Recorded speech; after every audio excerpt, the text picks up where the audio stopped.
In fact, Ramsey Solutions did a study of 10,000 different millionaires, and they found that 80% of those millionaires actually became millionaires through their 401k. So there's a psychology behind 401ks that allows people to save more money. A majority of Americans in the US today built their wealth via slow and steady growth inside of their 401k. Now, today, we're going to be diving into, I'm going to give you the exact steps you need to research and choose your 401k investments. And on the front end of the show, I'm going to be explaining the different types of 401ks that are out there. If you already know all that stuff and you want to skip down to the second half of the show, you can go ahead and skip down because I'm going to give you the exact steps that I utilize to research funds inside of a 401k and what I would look for when I am looking at a 401k and some of the funds that we are going to be looking at. So, there are some changes, and this is directly from the IRS. There are some changes in 2024 at the time of recording this to the contribution limits of a 401k. So if you don't know what a 401k is, we'll explain it here in a second. But the amount of money that you can put inside of a 401k is called a contribution limit. And the contribution limits have changed for 2024, where you can actually put $23,000 inside of your 401k. And so this is up about $500 from last year and has gone up for the last couple of years over that time frame. So if you want to look up all the 401k contribution limits, all the changes that have happened over the course of the last year, I'll link up the IRS document down below so that you can check that out and see what those are.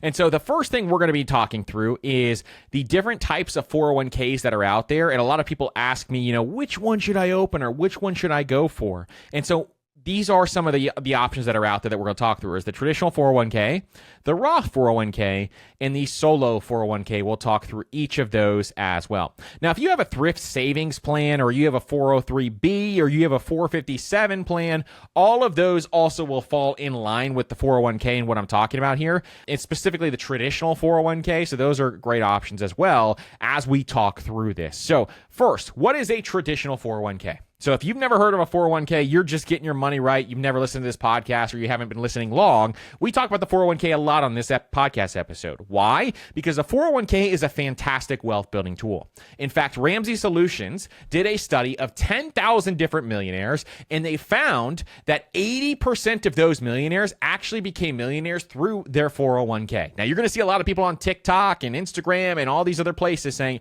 401k is a scam. The 401k is not a place to put your money. All these different types of things. And guess what? A lot of times, the people that are preaching that are trying to sell you something else. They're trying to sell you their real estate course, and or they are trying to sell you on life insurance or something else along those lines. But a majority of Americans in the US today built their wealth via slow and steady growth inside of their 401k. A 401k is not a get-rich-quick platform. It is not a way to build really quick wealth. Instead, it is contributing money over time and allowing that money to grow so that you are able to retire. So the way that it works, it has pre-tax contributions, meaning the money that you put into your 401k comes directly out of your paycheck typically and goes into your 401k. So you haven't paid taxes on that money yet. You're getting paid, and then the money is going directly into your 401k. Now, the cool thing about this is you have tax-deferred growth, meaning because you're deferring on those taxes, you can grow that money over time, and you don't pay taxes on earnings until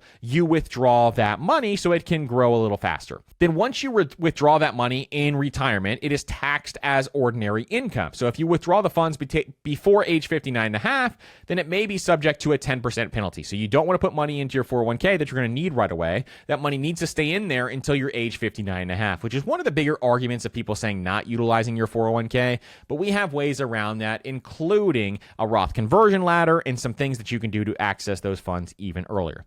And another great thing about the traditional 401k is a lot of employers will offer what is called an employer match, which we will talk about more in this episode. But the employer match is something that allows you to build more wealth, and it is a 100% rate of return on your money, but they will offer to match the amount of dollars that you put into your 401k up to a certain percentage. And so there's a lot of incentives for them to do that. That is why they offer that incentive. And so for most folks, this is a great way to ensure that you can build additional wealth over time. And I'm going to show you how much more your money can compound if you get that employer match as we go through this episode.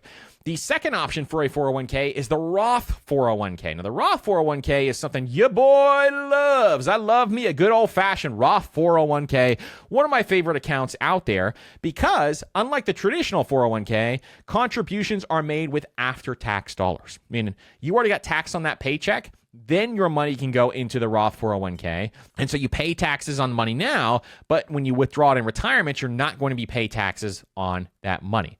And in addition, you get tax-free growth, which is why I love this account, because you get tax-free growth when you put your money into a Roth, meaning that money is going to grow completely tax-free. Now, you've heard how much this money can grow in a Roth IRA, where you can only put $7,000 per year in there. Well, imagine how much you can grow in a Roth 401k, where you can get almost $23,000 in there, and that money can grow tax-free. Major compounding there if you can get that money in there.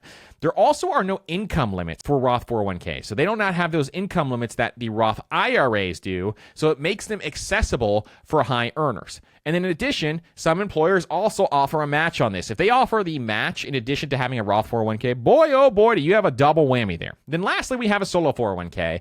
And a solo 401k is for self-employed folks. So if you are self-employed, you're a solopreneur.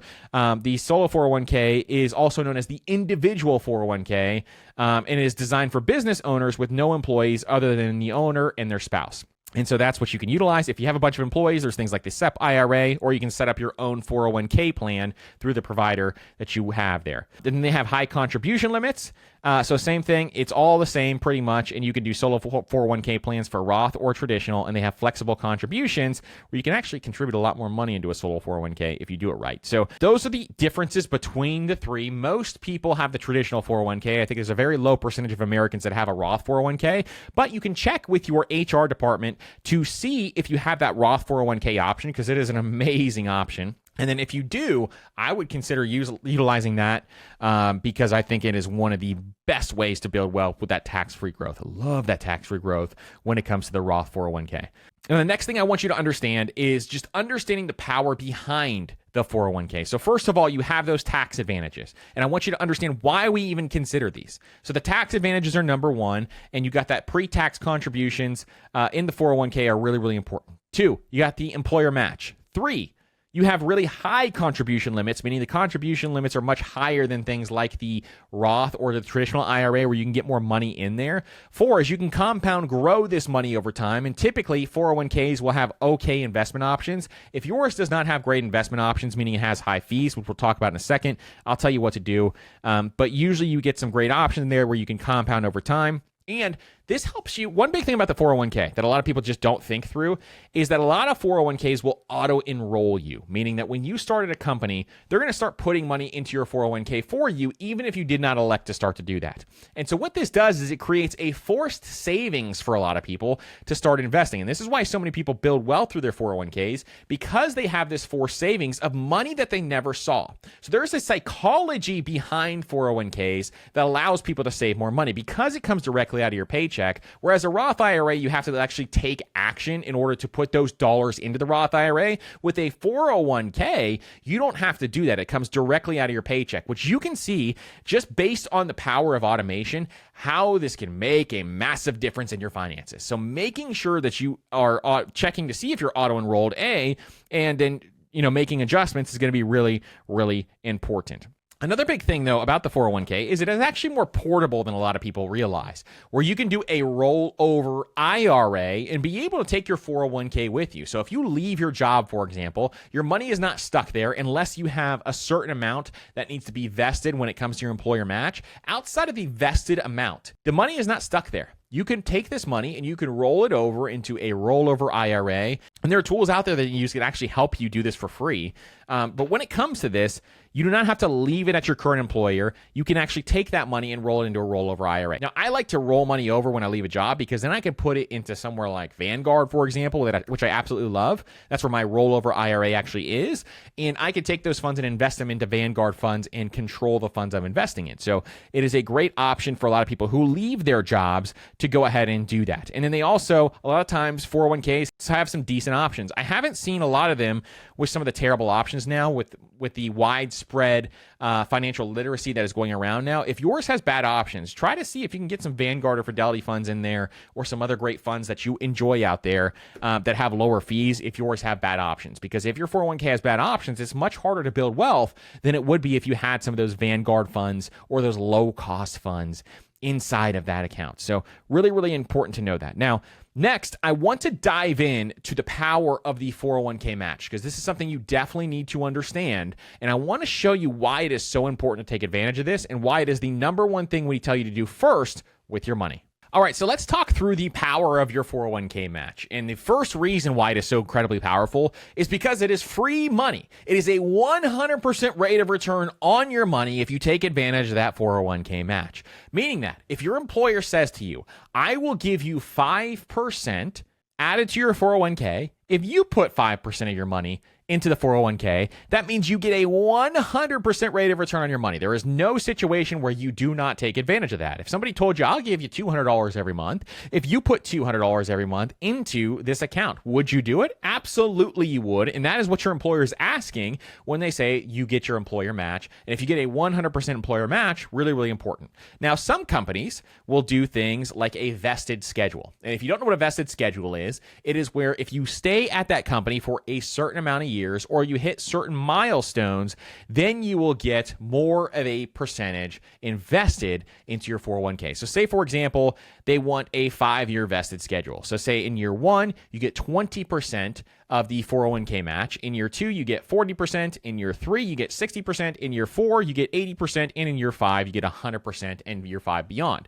And this is just to keep people around for longer periods of time. But a lot of times you got to assess the situation. If you're going to leave, really, it doesn't make a ton of sense to stick around just to get fully vested in your 401k match, especially if you're making a lot more money at another company who makes a new offer to you. So that is one thing just to consider, is looking that vesting schedule up, but it's still free money. So no matter what, you're still getting free money over time. And so that is really, really important. So that's the number one thing you do even before paying off debt or anything else, is make sure you take advantage of this match. You also get compound growth when it comes to your 401k match, because it's automatically investing in the funds that you elect. And so it's really important to make sure that you get compound growth early and often. You get those tax advantages that you do for contributing to a 401k, and it just encourages you to save over time. Now, there's a really cool chart that Empower did that shows the power of your 401k match. So this shows an example of a person with $65,000 per year who gets a company match of 100% up to 5% of their salary. So if they don't meet the match at a 2% every single month, if they don't meet the match, the employer would put in $1,300 and the employer would also put in $1,300. And if you invested this money over 40 years, it'd be $433,019. Okay? So that's only at a 2% contribution. They'd have close to $500,000. And this is just assuming an average rate of return of 6%, by the way. But they would have $500,000 more in their retirement account just by putting 2%. Okay? If you got to 5%, meeting the match, if they met the actual match that their employer offered, means that they'd put $3,250 every year into that account, and their employer would put $3,250 every single year into that account. This would grow over the course of 40 years at a 6% rate of return, which I think is very conservative. This would grow to $1,082,547. So this is a $1 million decision to take advantage of your 401k match, is to make sure that you are actually doing this if you do it up to your match. Now let's look at a 10% contribution match. If you went above and beyond that and just put 10% in, so you put in $6,500 per year, your employer put in another 5% because they're matching it, so $3,250 per year, you'd have $1.623 million in your 401k just by getting that match every single year, and in addition, putting 5% above, meaning you're contributing 10%. That's all you're contributing, and you'd have $1.623 million over the course of 40 years inside of that account. Pretty powerful stuff. And so when it comes to $1 million decisions, your 401k match is one of them. You need to take advantage of that 401k match. If you have heard me say that over and over again and you have not taken action, now is the time to take action. This is the time to do it. And it's more and more powerful the longer that you have this money compounding. So the sooner you do it, the better off you will be overall. Now, let's dive in to how to research your funds in your 401k. So if the market goes up and then it goes back down, Are you going to panic and are you going to freak out? Or are you calm, cool, and collected and you're willing to ride this thing out because you know in the long run the market goes in one direction? You've educated yourself enough to understand that this is just part of the process. The market's going to go up, the market's going to go down. Long term, it's going in one direction. So assessing your risk tolerance is basically saying, how do I react to some of these situations? Does this make me lose sleep at night if I have more stocks in my portfolio? Because stocks are more prone to volatility, meaning they're more prone to going up and down over time. But in the long run, they have higher rates of return. And or am I going to be someone who would much more likely have a larger bond portfolio? Bonds are less susceptible to moving up and down, but their returns are much, much lower over time. Well, really, in my belief, you need to have some stock exposure to ensure that you can grow your money over time. Growing your money means stock exposure needs to be there because bonds won't grow them fast enough in order to be able to build wealth and to be able to retire. So making sure you understand that risk tolerance and you understand how you personally react to some of this stuff is going to be important. And if you have that low risk tolerance and you really don't want to take on a ton of risk, I'll show you some stuff that you can do as we go through this. Number 2 is you want to understand the available fund types and the available fund options. So typically in 401k plans, they offer a range of different funds. They'll a lot of times have things like mutual funds. They'll have maybe some index funds in there. We love index funds here at the Personal Finance Podcast. They'll maybe have some target date retirement funds, which we also love depending on what the fee structure is. And they might have target date index funds in there as well, which we absolutely love here as well. And so you got to understand the difference between some of these funds. And they may have specialty funds like a healthcare fund or a real estate fund. They may have a bunch of different stuff in there.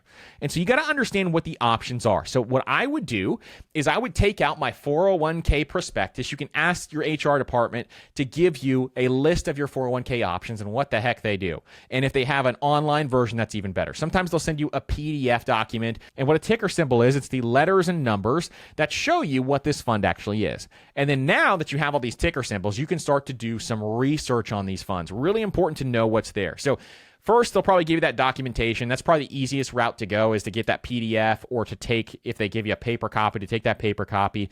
And you can go and look at some of these funds' objectives. You can look at their risk level. You can look at their past performance. You can look at their fees, because that's what we're going to do next. So in step 3, we're going to take all these funds and we're going to start to look through them. Now, there are some out there, if you've listened to this podcast a long time, you know I love things like the S&P 500. You know I love the total stock market index funds. You know there's things out there I love, like, target date retirement funds, all of those things. So if you want to target those first, you definitely can. And at the top of the list, you're going to research the fund's performance. And so I want you to go in, and a tool that you can use to do this is Morningstar.com. Morningstar is a great place to start. You can also use another free tool called Portfolio Visualizer if you're a little more advanced.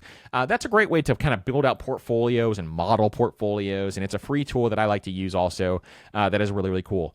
But Morningstar is great for mutual funds and index funds. It gives them a rating. It shows what their fees are. It's going to show a lot of this information that we are looking for here. So go to Morningstar.com and you can start to look at historical returns. So that's the first thing I want you to look at with these funds. Is you can open it up and you'll see, for example, if you look at an S&P 500 index fund, it's going to have historical returns above 10% at the time of recording this. But if you look at something like an international index fund, it is going to have lower historical returns than the S&P 500 would at the time of recording this. Or you can look at a bond fund and it's going to have lower returns than the S&P 500 at the time of recording this.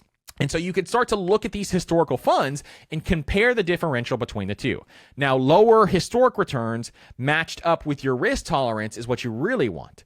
But if you look at these returns and you say to yourself, well, I would like to have an average rate of return of 7 to 10%, then you can build out a portfolio based on that, based on your retirement goals. So really, really important to make sure that you're thinking through that. A lot of times for me, I'm looking at historical returns, and anything above 7% I am okay with. So I'm trying to find 7% or above for stock funds. And then for bonds, it's just up to how you're diversifying that portfolio. That's what I really want. And then if you want some international exposure, which most people say that you should, or if you want small cap value or anything like that, then you can add those funds in as well if you're interested in those to build out a portfolio. And you kind of have to decide, hey, what kind of portfolio do I want? So when you're going through maybe your goals and you're going through your risk tolerance, you're thinking through, well, what type of portfolio do I want? Maybe I'm more prone to having 60% stocks, 40% bonds. Maybe I want a Warren Buffett portfolio of 90% stocks, 10% bonds, or what do I really want inside of this portfolio? So as you're doing this research, you can look at this performance. Next is one of the most important things when it comes to your 401k. This is going to help you knock a bunch off of your list, is looking at the fees and the expenses.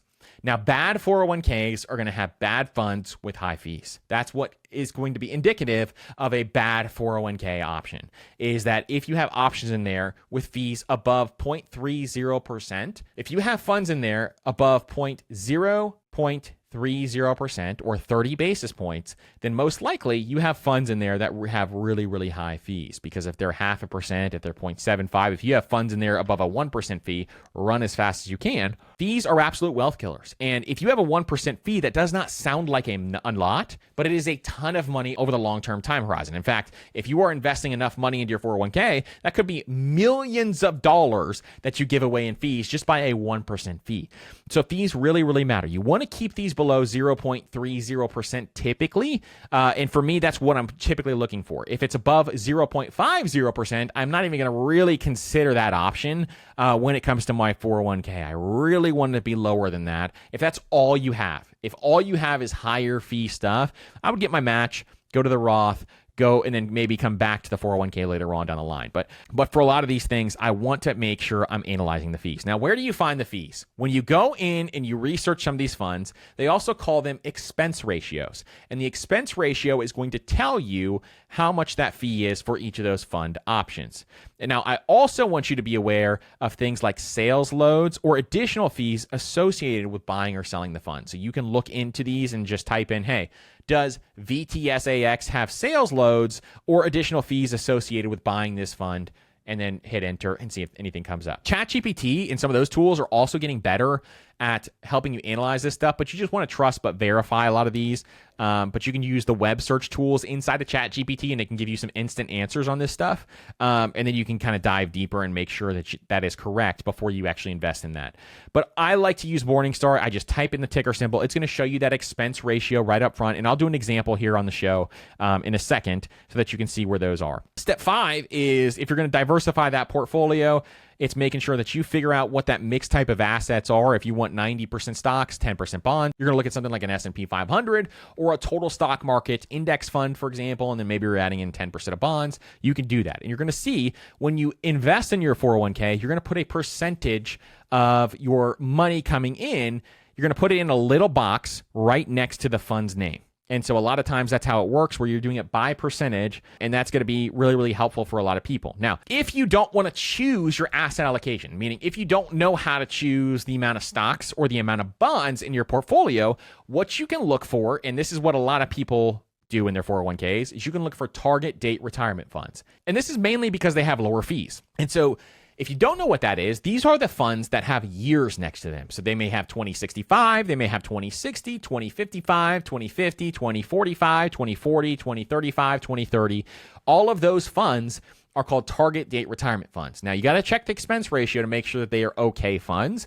But at the same time, this is the best way to have a diversified portfolio based on when you're considering retiring. So those years are typically based on, this is my retirement year, and this is the portfolio someone that age is likely to have. Now, just because you're going to retire in 2040 does not mean you have to pick the 2040 retirement fund. You can pick the 2065 retirement fund even if you're going to retire in 2040, because you got to look at what the asset allocation is inside of that fund. So for example, a 2065 Fidelity fund, for example, right now, we just did this on the last show and we looked it up, and it was about 90% stocks and 10% bonds. So it's a Warren Buffett portfolio. And so for me, if I was working somewhere and I wanted a target date retirement fund, I would choose that one personally because it has the asset allocation that I would want. Now, somebody else may want a 60-40 portfolio, and so you look and reflect the year based on a 60-40 portfolio, which is probably like in the 2040 to 2050 range, somewhere around there. That's where you'll find something like that. So you just want to make sure that you choose the right asset allocation in those target date retirement funds. If you are interested in learning more about target date retirement funds, we did an entire episode on that and talking through target date retirement funds. And then the last thing I would do is, as you're looking through this and you're diversifying your investments, once you make your choices, then just periodically continue to review your portfolio. I like to do it yearly, like I said. You don't have to do it all the time, but if it motivates you to see that money grow over time, then you can look at it. And then if you're interested in rebalancing your portfolio, you can also do that based on your rebalance plan and kind of go through that option as well. Now, there are also 401k providers also offer a bunch of online tools, so you can take advantage of some of those online tools and ask your HR department what they have available. And then also just kind of stay informed on market trends, things like that. But it does not have to be a complicated process to pick your 401k examples. So like I said, you can go to the fund's website, you can go to Morningstar, you can go to Portfolio Visualizer. All those are great tools to kind of do and research some of this stuff. So I'm going to show you an example. Let's just look at 2 examples here really quick, and I'm going to show you how I would look through these. So first, I'm going to look at VSVNX. VSVNX is going to be Vanguard's target date retirement fund for 2070. And so I'm actually on Vanguard's investor website right now. So you can type in VSVNX, and Vanguard's site will probably pop up first. And I'll show you what I'm looking at here. And so what we're doing is first we're looking at what are the expenses on this fund. Well, this fund's fantastic. It is 0.08% expense ratio. And so that is the first thing I'm looking for, okay? Because I'm trying to figure out, am I even going to invest in this fund?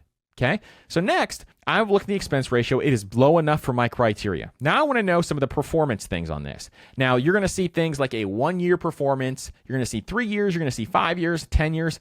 I want to know how this has done since inception. And so for a fund like this, if it's a 2070 fund, it hasn't been around a long time. In fact, this has only been around just for a little over a year. And so since inception, this has done 12.92%. But what I really would want to do is if this fund has been around a long time, I want to look at 10 years or beyond, whatever the longest time horizon is. That's what matters most, is longer time horizons. The short term, like for example, year to date, as I'm looking at this, is 0.08%. That I could care less about that. I don't want to know what's happening year to date. I don't want to know what happened in the last 3 months. I want to know what happened long term to see if this is actually a good quality fund for my portfolio. Now, the average expense ratio, one thing I like about Vanguard is they try to keep their expense ratios low. And usually if you have Vanguard options in your 401k, those are some fantastic options. And I would definitely look at researching those first to see if those work. Fidelity, same thing. Those are great options too. An average expense ratio of those similar funds are 0.43%. So that you're saving a ton of money with a fund like this if you're looking at it over that time frame.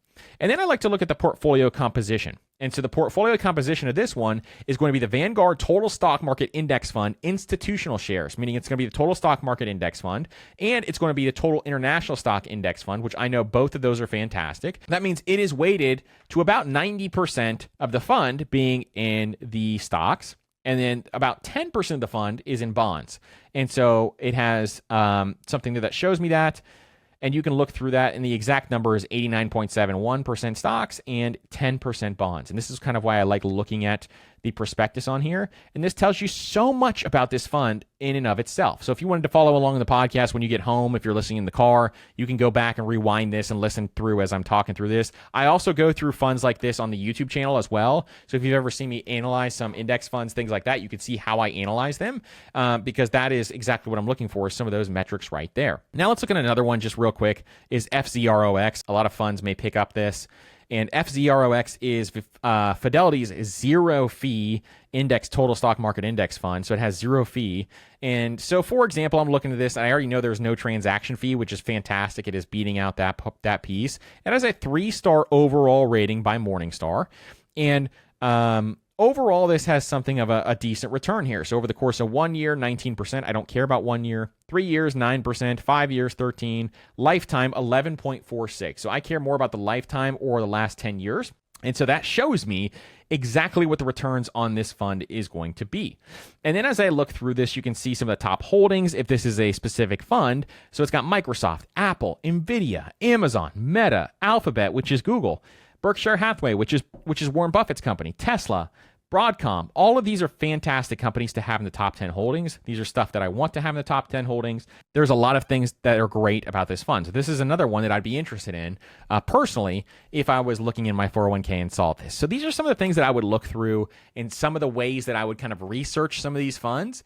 And those are just some of the parameters I would think through. If you guys have any more questions about this, or you want to learn more about researching this stuff, absolutely reach out to me. Index Fund Pro, our course, also kind of walks through this and shows you how to analyze some of this stuff so that you can understand how to research your options in your 401k. And Index Fund Pro members, we're going to dive deeper into this and do some more 401k option analyzations so that you have that available to you as well as an added bonus. So thank you guys so much for listening to this episode. I hope you enjoyed this step-by-step guide. If you guys have any questions on exactly how to do this, please make sure to reach out to me and I will help you as much as I possibly can. Thank you so much for listening to this episode and investing in yourself, because that's exactly what you're doing is you're investing in yourself by listening to this podcast, and you were one step closer to building that wealth and that financial freedom that you love. Thank you so much for being a wealth builder and listening to this episode, and we will see you on the next episode.